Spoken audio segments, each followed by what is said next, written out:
എന്തായാലും കേരളം പോളിംഗ് ബൂത്തിലേക്ക് എത്താൻ ഇനി കേവലം 5 ദിവസം മാത്രമാണ് ശേഷിക്കുന്നത്. ഇന്നത്തെ വാർത്താ ദിനത്തിൽ കേരളത്തിലെ 20 മണ്ഡലങ്ങളുടെയും അവസാന പൾസ് ആണ് ന്യൂസ് 18 പരിശോധിച്ചുകൊണ്ടിരിക്കുന്നത്. 20 മണ്ഡലങ്ങളിൽ നിന്നും ഞങ്ങളുടെ പ്രതിനിധികൾ ആണ് ഒപ്പം ചേർന്നുകൊണ്ട് അവിടുത്തെ രാഷ്ട്രീയ കാലാവസ്ഥ എവിടേക്ക് എന്നതിന്റെ അവസാന സൂചനകൾ പങ്കുവെക്കുന്നത്. സജിത്ത്, നമുക്കിനി ആലത്തൂരിലേക്കാണ് പോകേണ്ടത്. സജിത്ത് ആലപ്പുഴയെ കുറിച്ച് പറഞ്ഞപ്പോൾ തന്നെ ആലത്തൂരിനെ കുറിച്ച് സൂചിപ്പിച്ചു കഴിഞ്ഞതാണ്. അവിടെ 1,58,000 വോട്ടിന് രമ്യ ഹരിദാസിനെ പോലെ ഒരു സ്ഥാനാർത്ഥി. രമ്യ അത്ര ശക്തയാണോ, രമ്യ ഒരു ശരിയായ തീരുമാനമാണോ എന്നൊക്കെ കോൺഗ്രസിനകത്ത് തന്നെ ചില അഭിപ്രായ ഭിന്നതകൾ ഉണ്ടായിരുന്നു. എന്തായാലും ഇത്തവണ ആലത്തൂരിൽ സിറ്റിംഗ് എം പിയായ രമ്യ ഹരിദാസ് മത്സരിക്കുന്നു. അവിടെ എതിരാളിയായി വരുന്നത് സംസ്ഥാനത്തെ മന്ത്രിയാണ്. ജനകീയ മുഖമായ കെ രാധാകൃഷ്ണൻ വരുന്നു. അതോടൊപ്പം TN സരസുവിന്റെ വരവ് ഒരു പക്ഷെ പ്രധാനമന്ത്രിയാണ് എന്ന് തോന്നുന്നു സരസുവിനെ ഹിറ്റാക്കിയത്. കാരണം നമുക്ക് പരിചിതമില്ലാത്ത ഒരു രീതി, അതായത് പ്രധാനമന്ത്രി തന്നെ നേരിട്ടൊരു സ്ഥാനാർത്ഥിയെ വിളിക്കുന്നു, പേര് പറഞ്ഞ് അഭിസംബോധന ചെയ്യുന്നു, ചില രാഷ്ട്രീയ വിഷയങ്ങളൊക്കെ ചർച്ച ചെയ്യുന്നു. അതാണ് ഇപ്പോൾ പ്രസന്റ് കണ്ടീഷൻ. ഒപ്പം ആ മണ്ഡലത്തിന്റെ ഒരു പൊതുചിത്രം പ്രേക്ഷകരോട് എങ്ങനെ പങ്കുവയ്ക്കാം? നമുക്ക് ആലത്തൂരിന്റെ പൊതുചിത്രം പങ്കുവെക്കുമ്പോൾ കേരളത്തിൽ ഒരു പക്ഷേ CPM ഏറ്റവും പ്രതീക്ഷ ഉണ്ടായിരുന്ന ഒരിടം അല്ലെങ്കിൽ ഏറ്റവും ഉറച്ച കോട്ടയാണ്.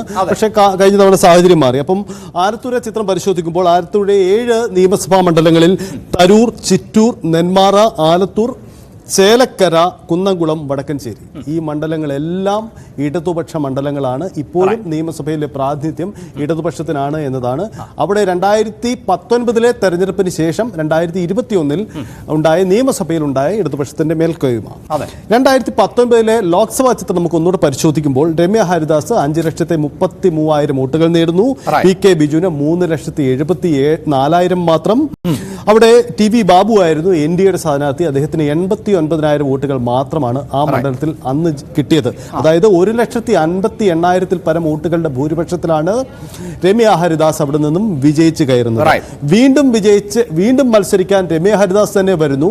പക്ഷേ ഇടതുപക്ഷം ഇത്തവണ ആലത്തൂർ തിരിച്ചുപിടിക്കാൻ തന്നെ ആഗ്രഹിക്കുന്നു. അങ്ങനെയാണ് അവിടെ സംസ്ഥാനത്തെ മുഖ്യമന്ത്രിയും ചേലക്കര ഈ മണ്ഡലത്തിന്റെ തന്നെ ഭാഗമായ നിയമസഭാ മണ്ഡലമായ ചേലക്കരയുടെ MLA കൂടിയായ മന്ത്രി കെ രാധാകൃഷ്ണൻ ഒരു ക്ലീൻ ഇമേജ് ഉള്ള രാഷ്ട്രീയ നേതാവാണ്. എന്തായാലും രാധാകൃഷ്ണൻ ഏറ്റവും ഒടുവിൽ ഈ കരുവന്നൂർ പോലെയുള്ള രാഷ്ട്രീയ വിഷയങ്ങൾ കൂടി ഭാഗമാകുന്ന ഒരു മണ്ഡലം എന്ന നിലയിൽ കൂടി കാണേണ്ടതുണ്ട്. അവിടെ സജിത്ത് 2019 തെരഞ്ഞെടുപ്പ് ഫലത്തെ കുറിച്ച് സൂചിപ്പിച്ചു. 1,58,000 വോട്ടിന്റെ ഭൂരിപക്ഷം എന്ന് പറയുമ്പോൾ PK ബിജുവിന്റെ വോട്ടിൽ വന്ന ഒരു കുറവാണ് ഞെട്ടിക്കുന്നത്. കാരണം തൊട്ടു മുമ്പ് നടന്ന തെരഞ്ഞെടുപ്പിൽ 52% വോട്ട്, 52% എന്ന് പറഞ്ഞാൽ ആകെ വോട്ട് രേഖപ്പെടുത്തിയതിൽ പകുതിയിലധികം. അതാണ് കൃത്യമായ ഒരു മെജോറിറ്റി എന്ന് പറയുന്നത്.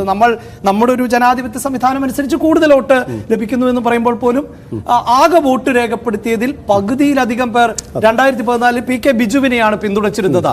അവിടെ നിന്ന് ബിജുവിന്റെ വോട്ട് ശതമാനം 36 കുത്തനെ ഇടിയുകയാണ്. അവിടെയാണ് പുതുമുഖമായി വന്ന ഒരു പക്ഷേ രമ്യയെ അതിനു മുമ്പ് അത്രമേൽ ഈ രാഹുൽ ഗാന്ധിയുമായുള്ള അല്ലെങ്കിൽ രാഹുൽ ബ്രിഗേഡിൽ പെടുന്ന കേരളത്തിലെ ഒരാൾ എന്നതിനപ്പുറത്ത് കേരള രാഷ്ട്രീയം അധികം സജിത്ത് പ്രത്യേകിച്ച് കോൺഗ്രസ് രാഷ്ട്രീയമൊക്കെ നോക്കിയിരുന്ന ആളാണല്ലോ. അത്ര സുപരിചിതയായിരുന്നുവല്ല. ഒരു ബ്ലോക്ക് പഞ്ചായത്ത് മെമ്പർ ആയിരുന്ന കോഴിക്കോട് ഒരു ബ്ലോക്ക് പഞ്ചായത്ത് മെമ്പർ ആയിരുന്ന രമ്യ വളരെ അപ്രതീക്ഷിതമായി വരുന്നു. രമ്യ ഒരിക്കലും ഒരു എതിരാളിയല്ല എന്നാണ് CPM കരുതിയിരുന്നത്. പക്ഷേ സാഹചര്യം മാറുന്നു. പക്ഷേ ഞാൻ ഇപ്പോഴും വിശ്വസിക്കുന്നു രമ്യ ഹരിദാസിന്റെ മികവിന് ഒപ്പം അവിടെ CPM തോൽവിയിലേക്ക് നയിച്ചത് CPM ആഭ്യന്തര പ്രശ്നങ്ങൾ തന്നെയാണ്. കാരണം സംഘടനാ പ്രശ്നങ്ങളാണ് അവിടെ തിരിച്ചടിച്ചത് എന്ന് CPM കരുതുന്നു. കാരണം അവിടെ ഏത് ട്രെൻഡ് വർക്ക് ചെയ്താലും CPM വിജയിക്കാൻ കഴിയുന്ന ഒരു ഇടമായിരുന്നു. പക്ഷേ സാഹചര്യം മാറി. അതുകൊണ്ടാണ് ഇത്തവണ കെ രാധാകൃഷ്ണനെ ഈ സംഘടനാ പ്രശ്നങ്ങളൊന്നും ബാധിക്കാത്ത ഒരാളെ അവിടെ ഇറക്കുന്നതിന്. അതായത് ഇടത് മനസ്സുള്ള ഏതൊരാൾക്കും വോട്ട് ചെയ്യാൻ സാധിക്കണം. മറ്റു ചിന്തകളൊന്നും വേണ്ട. നമ്മുടെ നേതാവ് ഇതാണ്, ആ നേതാവിന് വോട്ട് ചെയ്യുന്നു. മറ്റുള്ള ആഭ്യന്തര പ്രശ്നങ്ങൾ, തർക്കങ്ങൾ എന്തുമാകട്ടെ. നമുക്ക് മിഥുനിലേക്ക് പോകേണ്ടതുണ്ട്. എനിക്ക് തോന്നുന്നു ആ രാഷ്ട്രീയത്തിൽ നിന്ന് നമുക്ക് മിഥുനിലേക്ക് ആരംഭിക്കാം. അതിനു മുമ്പ് ഒരു ഇടവേള കൂടി അനിവാര്യമാണ് എന്ന് തോന്നുന്നു.